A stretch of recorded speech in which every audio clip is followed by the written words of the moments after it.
Hi, and welcome to the NBA show. My name is Morten Jensen, and today we'll be discussing trying new things. Huh?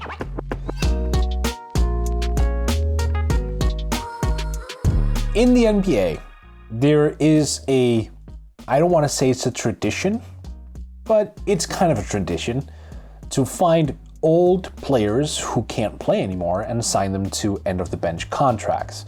Because for some reason, they think that's an asset.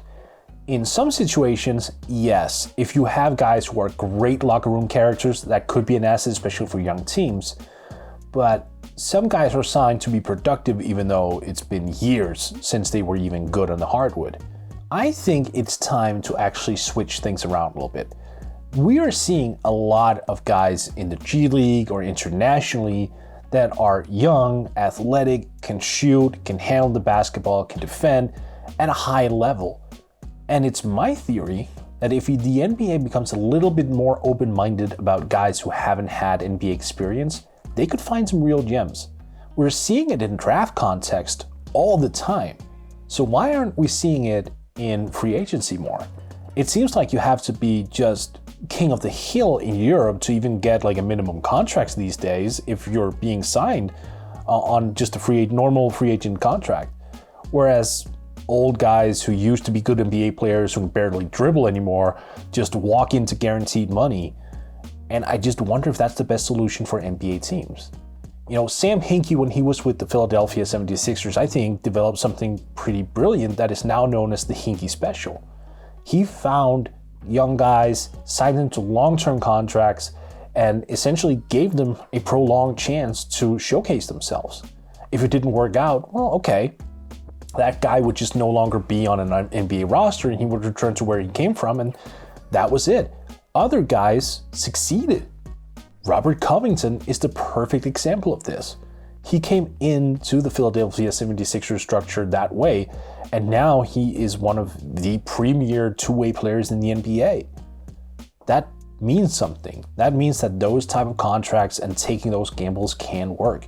Now, are you going to hit on every single guy? No, you're not. You're obviously not, because it's the NBA and crazy stuff happens all the time. It is what it is. But you are not really putting yourself in a situation where by signing old players at the least, who you know can't play anymore, is going to suddenly surprise you. Like, where are they going to go from there? If you've seen their trajectory going downwards, even if they then surprise you and play just decently compared to what they used to do, then why not go with someone younger who might actually have a significantly higher ceiling who you can hang on to for a longer period of time? I mean, think about it. Right before the 2019-2020 NBA season, the Detroit Pistons were trying to juggle between hanging on to Christian Wood or Joe Johnson.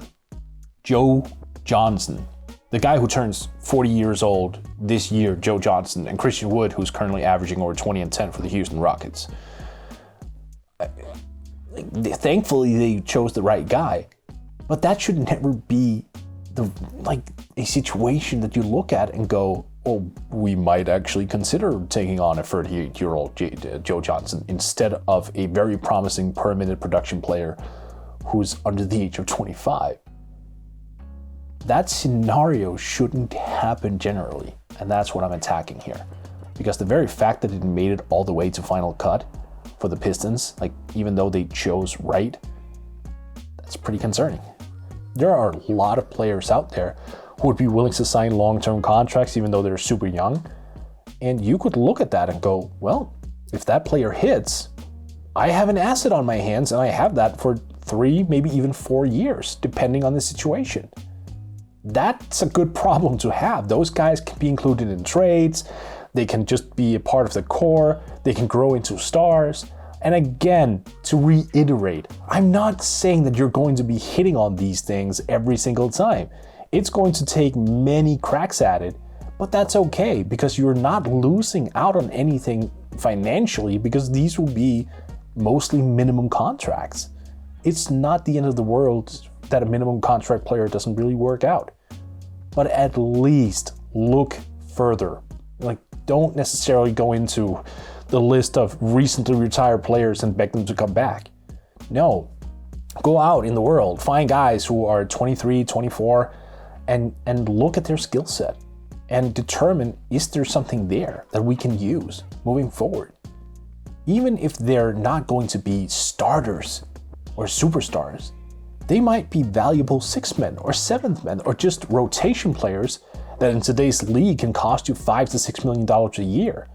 Well, if you can get that out of guys, elsewhere who earn $1 million to $1.5 million a year over a 3-year, 4-year period, then that is money saved. And if you could find just 2 of those, let's think about it. Instead of paying 10 to 12 million per year for 2 of those players, why not pay $3 to $4 million a year for 2 players of that caliber? If you can find it, of course. That's the primary challenge. I'm not trying to downplay the difficulty in that, but if you look and if you broaden your horizon, those players could be found.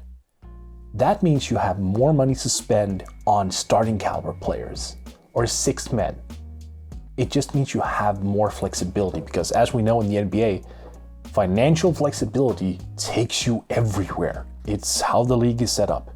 So the more money you can save by looking elsewhere and actually having these guys who might come in untested but proving their worth and getting significantly better as they age, that's an asset. You can build that with a young core, you can add it to an old core, you can use it in so many different variations. So I'm not trying to play ageist. I'm not saying that old NBA players never, deserve an NBA contract. Like I said, guys who are great in the locker room, Ed Davis, Garrett Temple, those type of guys, they're valuable because they're teachers, they're educators. That makes sense, they have a purpose. But for old guys who just comes in to chuck shots, looking to stay relevant, there's really no upside. And I would challenge NBA teams to think of upside more than name recognition. Because ultimately, you're only hurting yourself if you go the other way around.